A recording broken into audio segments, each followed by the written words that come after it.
Danes v Pomurskem dnevniku, iz Goričkega v Piran. Občinski praznik Ljutomer. Vreme jutri bo delno jasno.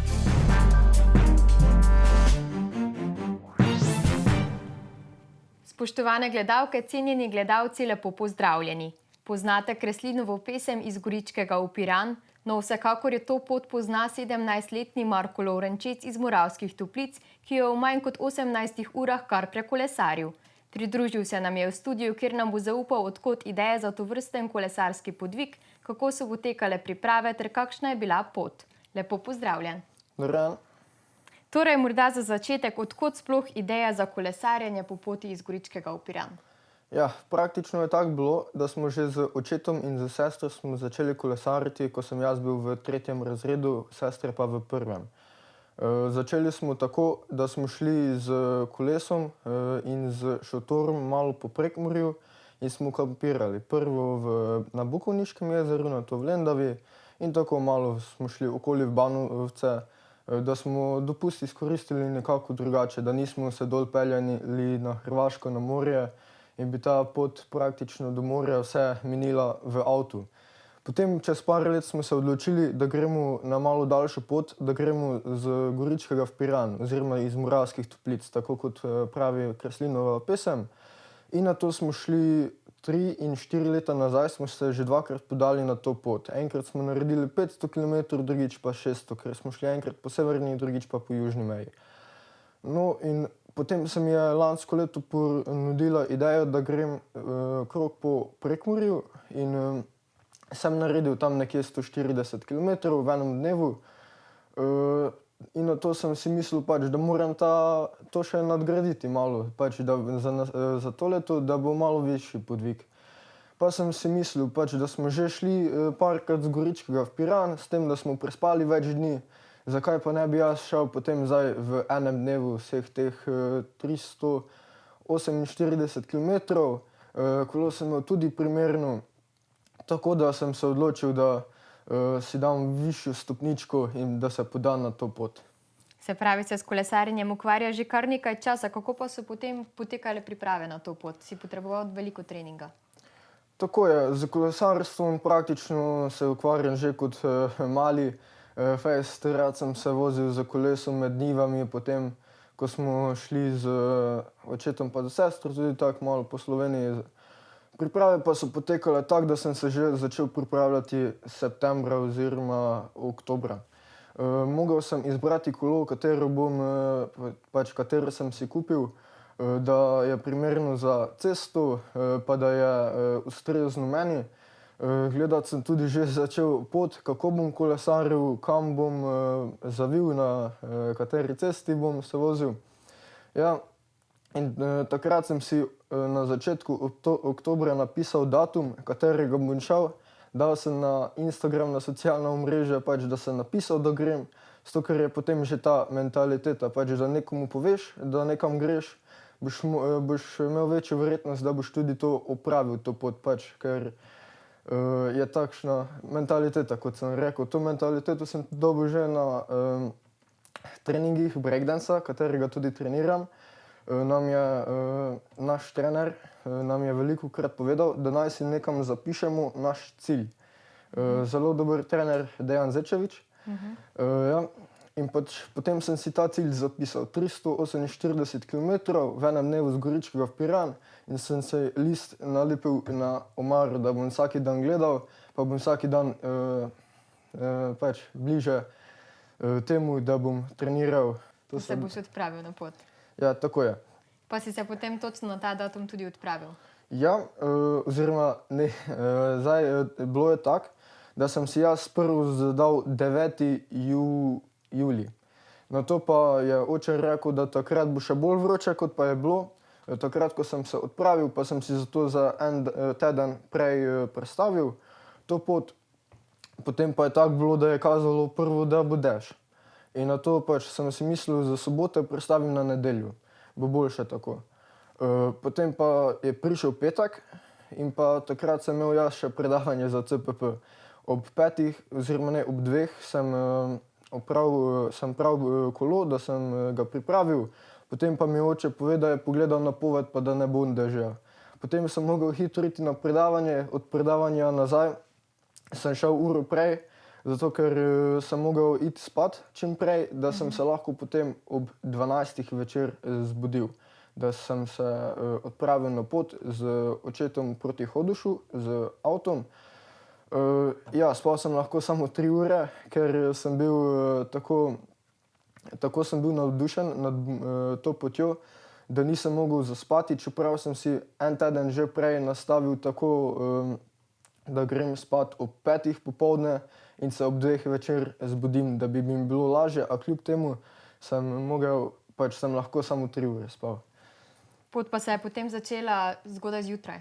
Tako je, ob 12:30 sva šla z očetom z avtojem do meje z Madžarsko pri Hodošu. Takrat me je on dodal, prišla sva ravno par minut pred 1. uro zjutraj. Nato sva naredila eno sliko pri meji pri tabli za Slovenijo, potem pa sem se odpravil na pot. Prvo me je spremljal samo do Šalovec, potem pa je zavil stran, saj pri Šalovcah je bil šoder na cesti, pa da se mi slučajno ne bi zgodil kaki gumi defekt. Če pa bi bil na poti kaki gumi defekt, pa sem imel s sabo eno zračnico, pa orodje za menjavo, tako da bi lahko tudi na poti zamenjal, če bi se mi slučajno kaj zgodilo. Kje pa si se morda na poti ustavil? Koliko počitka si imel med potjo? Ja, prvo sem imel malo bolj krajši počitek na Celju. Takrat sem tudi pojedel dodole, katere so mi spakirali v gostilni pri Štorklji. So mi dali za na pot, da bom imel energijo. Ja, takrat sem tudi zamenjal očala, sem si vzel sončna očala, ker prej sem imel čista zaradi tega, ker sem se vozil v temi. V temi se mi je tudi zelo zanimivo bilo voziti, ker je nekaj novega, ne vozi se vsako noč v temi. Ja, v Celju sem tudi dal dol zaščitni jopič, ker sem ga imel ker v temi sem bil potem bolj viden zaradi varnosti. Ja, nato je bil naslednji postanek na Trojanah. Ko sem šel gor na Trojane, sem bil zelo utrujen. Takrat so me prehitevali tudi eni kolesarji, s katerimi smo se zgoraj srečali. Povedal sem jim za moj podvig, oni pa so mi potem tudi gor častili en krof. Pa smo se skupaj sedli, pa smo rekli par besed. Naslednja postojanka je bila na Ljubljani, da sem se namazal za sončno kremo, ker takrat je pa že začelo sonce sijati, do takrat pa je bilo oblačno. Potem pa zadnja postojanka pa na Vrhniki, kjer sem skočil v trgovino, da sem si kupil malo vode in pa potem v enem rukerju dol do Pirana. Glede na to, da si prekolesaril tako rekoč celotno Slovenijo, kje pa bi rekel, da ti je bilo najlepše? Najlepše mi je bilo od Črnega Kala proti morju, ker takrat sem že videl morje. In pa najlepša mi je bila pot po kolesarski stezi Parancana v Portorožu in pa v Kopru. Se pravi, ko si že bil v bližini cilja. Tako je, ja. So se mogoče na poti pojavljale kakšne težave, bolečine? Kdaj je bilo najtežje? Hvala Bogu, tehničnih težav nisem imel nobenih z kolesom. Drugače pa zadnjih 60-70 kilometrov od Razdrtega Dalja me je začela loviti bolečina v levem kolenu, nato pa še malo pred Črnim Kalu v desnem kolenu. Pač sem rekel, zdaj sem že tako daleč, ne boš zdaj popustil. Pa potem sem toliko stisnil zobe, da sem lahko prišel do konca. Super. Kako pa si se potem počutil, ko si dejansko prišel na cilj, ko si bil v Piranu, si pričakoval, da boš pot prekolesaril v zgolj 18 urah? Ja, pričakoval sem tako potiho, zato ker sem imel že vse ven zračunano. Imel sem tudi 2 strategiji, po katerih sem se probal ravnati, pohitrejši pa počasnejši. Meni je uspela druga strategija, počasnejša. Ko sem pa prišel dol, pa sem tudi zaradi 3 ure spanca bil fejst zaspan, oči sem imel cele rdeče, fejst sem bil utrujen, kolena so me fejst bolela, da sem komaj stal, a potem sem vseeno zdignil kolo, ko sem prišel dol do Tartinijevega trga. S ponosom. Tako je, ja. sem prosil ene turiste, da me poslikajo in takoj poslal domačim sliko, da so videli, da sem spodaj. Kdo pa ti je pravzaprav pomagal pri uresničevanju te ideje, te poti? Pri poti so mi pomagali sponzorji, ki so mi pomagali na različne načine. To so Proteini.si, gostilna in prenočišče pri Štorkli, Paradajz Lušt, Klima center Tratnjek, Creative Print, poleg tega je še občina Moravske Toplice, pivovarna Over Mura in pa plesna šola Zeku. Pa seveda tudi podpora prijateljev, družine. Tako je, oče mi je zelo pomagal, je bil fej za to. Mama pa je bila na začetku tak, te spremljam, greš sama ali pa boš si še koga vzel. No, potem sem jo toliko prepričal, da me je tudi mama pustila na to pot. Imel sem tudi na telefonu eno aplikacijo, na kateri mi je lahko sledila, kje sem bil točno na poti, da ni bila v skrbeh. Ja, oče pa je bil zelo, zato me kar zelo podpira. Glede na to, da si še zelo mlad, kakšni pa so tvoji cilji za naprej? Nameravaš tudi v prihodnje izvesti kakšen tovrsten kolesarski podvig? Ja, za naslednje leto sem si zadal half Ironman preizkus oziroma polovica triatlona. Malo sem gledal, kaj po Sloveniji imajo take preizkuse, pa sem videl, da je en veliki pol triatlon v slovenski Istri. Tako da zdaj bom začel septembra delati za to, drugače pa za 2 leti pa bi fajn bilo, da bi celega Ironmana naredil. Se pravi 42 kilometrov teka, 180 kilometrov kolesarjenja in pa 3 nekaj kilometrov plavanja je celi Ironman. Super, Marko, hvala, da si bil naš gost v studiu in uspešno kolesarjenje še naprej. Hvala lepa, hvala vam.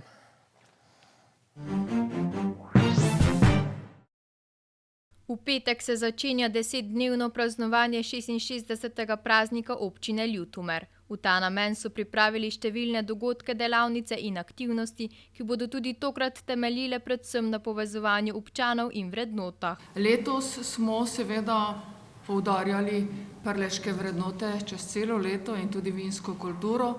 In tudi osrednja pozornost v času našega praznovanja bodo prleške vrednote in vinska kultura.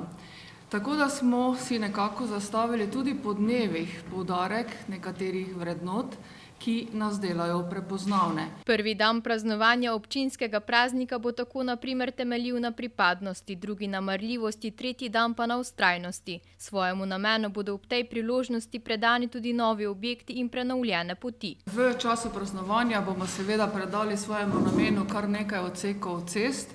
In sicer v petek se bomo nekako najprej lotili otvoritve oziroma odprtja prenovljene javne poti Juršovka, Spodnji Kameščak na Kidričevi ulici 35 in pa potem prepešačili do naslednjega odseka in sicer to je pa odprtje delno prenovljene javne poti proti Juršovki oziroma Spodnji Kameščak cesta na Vilu.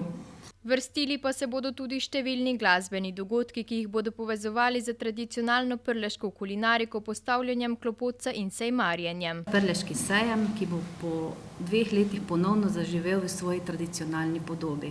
Se pravi doživetje kulinarike, sejmarstva in domače obrti. Pričel se ob 9. uri s kulturnim programom na Glavnem trgu. V sejemsko dogajanje nas bo kot prvi popeljal Pihalni orkester Ljutomer, na kar bo predstavljena bogata sejemska ponudba na aveniji vina, domače obrti, domači dobrot, aveniji društev, obrtništva in podjetništva, bižuterije ter Bošnjaka. Že tradicionalno pa bo tudi postavljen klopotec na Glavnem trgu kot simbol vinorodnega območja. Poskrbljeno bo seveda tudi za bogato kulinarično ponudbo, vso dogajanje od jutra pa do poznega večera oziroma noči pa bo spremljal bogat glasbeni program priznanih slovenskih izvajalcev, to so ansambel Štrk, Alja, Bikul in Bodale ter Polkaholiki. Nikakor nismo na ta dan pozabili tudi na naše najmlajše obiskovalce, zato si bodo v dopoldanskih uricah lahko tukaj v prostoru Mladinskega centra Ljutomer ogledali filme naših vrtcev, popoldne pa bo na Glavnem trgu potekala poslikava obraza in čarovniška predstava Čarodeja Joleta Coleta. Številne aktivnosti 10-dnevnega praznovanja pa se bodo nanašale tudi na kulturne dogodke ter aktivnosti za mlade. Pripravljajo namreč literarne večere z mladimi umetniki ter pravljične ure. Ja, v sobotni del nosi naslov Mladi in kultura. Tukaj se bomo prvič združili tako Prleški študentski klub in splošna knjižnica. Predstavili bomo vam 2 mladi umetnici. Letošnji občinski praznik bodo namenili tudi za podeljevanje različnih nagrad in priznanj. Na voljo pa bo tudi županjina pisarna na prostem. Torek, 2. avgusta, bomo zaključili ob 20. uri z podelitvijo Miklošičeve nagrade in priznanj za leto 2022 in sicer v parku prvega slovenskega tabora. Sreda, 3. avgust, je poudarek na povezanosti oziroma povezovanju. In sicer začeli bomo z ribiškim srečanjem v organizaciji Športne zveze Ljutomer, Društvo upokojencev Ljutomer in Ribiško družino Ljutomer. To bomo predsednika Športne zveze potem še povabili, ko bo predstavljal ostale dogodke. Lani smo seveda začeli tudi z županjino pisarno na prostem pod 100-letnimi hrasti. Tudi letos bo tako in sicer od 9:30 do 11:30. Več informacij o dogodkih in aktivnostih, ki bodo sledile v sklopu občinskega praznovanja v Ljutomeru, pa si lahko pogledate na spletni strani občine Ljutomer.